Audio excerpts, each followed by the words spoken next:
Bueno, empezamos ahora con esta parte del autoritarismo a la democracia y vamos a empezar diciendo del ascenso del neoliberalismo y vamos a empezar diciendo que la historia reciente de México nos ubica en el proceso de desarrollo económico que al menos ha pasado por tres modelos de crecimiento que ya se han tratado, que se han visto en algún momento y han aportado elementos determinantes de los grupos de poder dentro del PRI, y los modelos respondieron a las expectativas en dichos grupos. Sin embargo, llevaron al país a una situación crítica con una severa crisis de 1982. Por esto, nuestra economía no tiene una estructura sólida, con una composición acentuadamente nacional, moderna, con vínculos multinacionales, con una distribución de la riqueza con cierta homogeneidad y con un crecimiento paulatino. Por el contrario, nos encontramos con una estructura productiva muy desequilibrada, una dependencia de los bienes durables y de capital principalmente de nuestro vecino del norte, que es Estados Unidos, y un comercio exterior dependiente en cerca del 80% de dicho vecino, una descapitalización de campo que alcanza niveles muy preocupantes.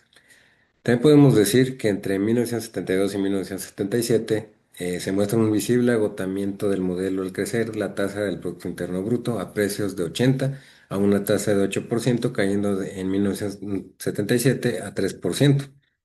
También existe un intercambio desigual, resultado de importar en forma creciente bienes durables y de capital y de un precio internacional creciente contra la exportación de bienes de consumo y finalmente un intermedio con precios internacionales no crecientes en la misma proporción y condujo a un déficit de la balanza comercial. Ahora hicimos un breve señalamiento, pero de manera congruente también podemos decir, y otra forma de seguir explicando este ascenso, podemos decir que los modelos económicos que se desarrollaron hasta el final de la década de los 80 ya no son adecuados y mostraron fuertes deficiencias para los momentos que se comenzaba a vivir en la última década del siglo. Y la economía presentó un desarrollo inequilibrado, en el campo existe un enorme rezago y los niveles de desarrollo no alcanzaban el promedio de competencia comercial. Ahora también podemos empezar diciendo o hablando sobre las reformas electorales. Vamos a empezar a hablar de esto, de la reforma electoral de 1986, y vamos a empezar diciendo que la reforma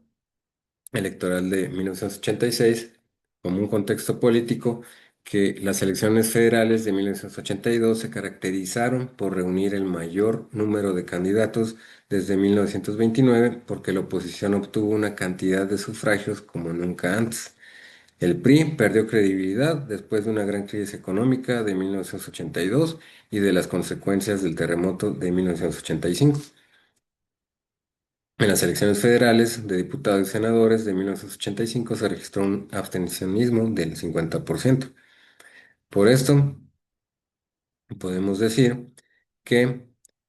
como integración del Congreso de la Unión de 1986, existía la Cámara de Diputados, 300 de mayoría relativa y 200 de representación proporcional. También una Cámara de Senadores con renovación por mitad cada 3 años. También podemos decir que funcionaba como una opción de participación política alternativa a las coaliciones que ya existían desde 1977. La candidatura común permitía registrar candidatos bajo los nombres y emblemas de todos los partidos aliados electoralmente, que la candidatura se presentara sin que los candidatos se presentaran bajo un solo registro y emblema. También podemos empezar como características que era del Tribunal de lo Contencioso Electoral, que era un órgano de carácter administrativo dotado de autonomía plena, subordinado a los colegios electorales. También vamos a hablar de la reforma electoral de 1990 y también como contexto político, en 1988 se dieron las elecciones más competidas y controvertidas en la historia moderna del país, y los partidos de oposición en conjunto acusaron al gobierno de cometer un gran fraude electoral. Crecimiento también de la oposición de izquierda, el PRI pierde la mayoría calificada en la Cámara de Diputados y el triunfo del PAN en las elecciones para gobernador de Baja California en 1989 y se convocó al país a construir el Acuerdo Nacional para la Ampliación de la Vida Democrática. También tenemos la del Código Federal de Instituciones y Procedimientos Electorales, un financiamiento de los partidos políticos por actividad electoral, actividades generales, actividades específicas, subrogación de Estado de las contribuciones que los legisladores habrían de aportar para el sostenimiento de sus partidos. También una fiscalización de los partidos políticos y también como características del Instituto Federal Electoral en 1990, que es un organismo autónomo de carácter permanente con personalidad jurídica y patrimonio propios, responsable de organizar las elecciones para renovar a los poderes legislativo y ejecutivo. También tenemos, también vamos a decir de una creación de padrón electoral y la credencial para votar con fotografía, con un registro federal de electores y credencial para votar con fotografía. También tenemos o vamos a hablar ahora de la reforma de 1993 y como contexto político, en 1991 el PRI se recuperó de las elecciones intermedias, había cambiado la política económica y se incrementó la exigencia internacional de democratizar al país. En 1994 entró en vigor el Tratado de Libre Comercio de América del Norte y en 1994 surge el movimiento del EZLN y es asesinado el candidato del PRI a la presidencia de la República. También vamos a hablar que aquí el financiamiento privado de los partidos políticos se prohibía realizar aportaciones o donativos a los partidos políticos en dinero o en especie por los poderes ejecutivo, legislativo y judicial, la administración pública federal, los partidos políticos, los organismos internacionales, los ministros de culto, las personas que vivan o trabajen en el extranjero y las empresas mexicanas de carácter mercantil. También hubo cambios en el Congreso de la Unión, una composición de la Cámara de Senadores con la reforma constitucional y una Cámara de Diputados. También seguía el IFE con una ciudadanización y posteriormente vamos a hablar de 1994 se reafirmó a nivel constitucional y también una segunda instancia, la Sala de Segunda Instancia del Tribunal Federal Electoral, que era la máxima autoridad en materia electoral. Ahora vamos a hablar sobre la alternancia y la transición política. Sobre esto vamos a hablar nada más rápidamente que la llegada de Andrés Manuel López Obrador a la presidencia de México representó una alternancia histórica en el país durante gran parte del siglo XX y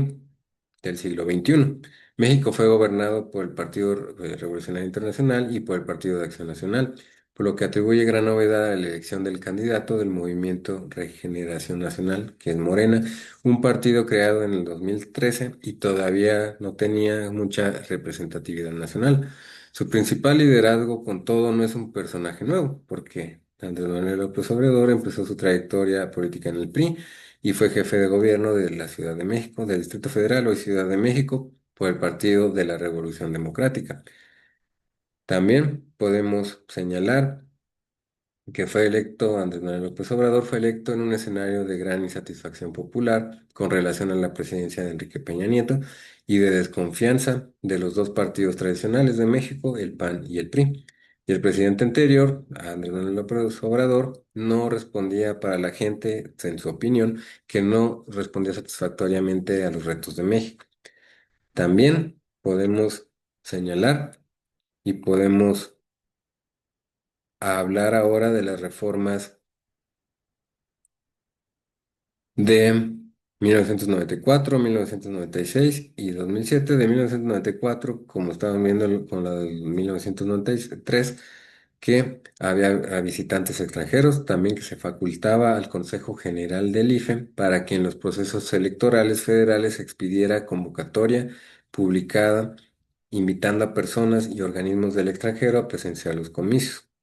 Eso sería de parte del 1994. También en 1994 las elecciones parlamentarias fueron las primeras en ser calificadas por el TRIFE. Como dijimos, era la máxima autoridad, el Tribunal Federal Electoral. También, ahora podemos decir de la reforma de 1996 como contexto político que en 1994 los partidos de oposición obtuvieron en conjunto la mitad de la votación para la elección del presidente de la República y el PRI erogó 71,4% de todo el dinero gastado en los comicios presidenciales de 1994 y profunda crisis económica debido a la devaluación del peso respecto al dólar en 1995. La reforma de 1996, debido a la integración plural de la Cámara de Diputados, se considera la más negociada, extensa y sustantiva de la época. También podemos decir que el IFE se consolida su autonomía y también el consejero ciudadano es sustituido por el consejo electoral y se establecen comisiones de consejeros para supervisar el trabajo de las direcciones ejecutivas. Funciones y atribuciones del director general y el secretario general pasan al secretario ejecutivo como nueva figura. También hubo cambios en el Congreso de la Unión y la composición de la Cámara de Senadores. Se elegirían dos senadores por mayoría relativa y uno por primera minoría en cada entidad federativa, 32 de representación proporcional en una circunscripción nacional. La Cámara se renovaría cada 6 años en su totalidad y cambios en la Cámara de Diputados con límites de sobrerepresentación. Y ningún partido político puede tener más de 300 diputados por ambos principios, tener una participación de diputados mayor en 8% de su porcentaje de votación a nivel nacional. También hubo un régimen de partidos políticos, preponderancia del financiamiento público sobre el privado, nueva fórmula para calcular financiamiento a partidos y mecanismo de distribución equitativo, topes a los gastos de campaña con restricciones a las aportaciones privadas y también el Tribunal Electoral del Poder Judicial de la Federación, sin incorporación al Poder Judicial de la Federación como órgano especializado. La sala de segunda instancia se convierte en sala superior con carácter permanente y sus 5 salas regionales funcionan solo en procesos electorales. La calificación electoral es plenamente jurisdiccional y se le otorga facultad para calificar ya no solo elección de diputados y senadores, sino también a la de presidente de la República. También podemos decir, o vamos a hablar sobre, vamos a hablar rápidamente sobre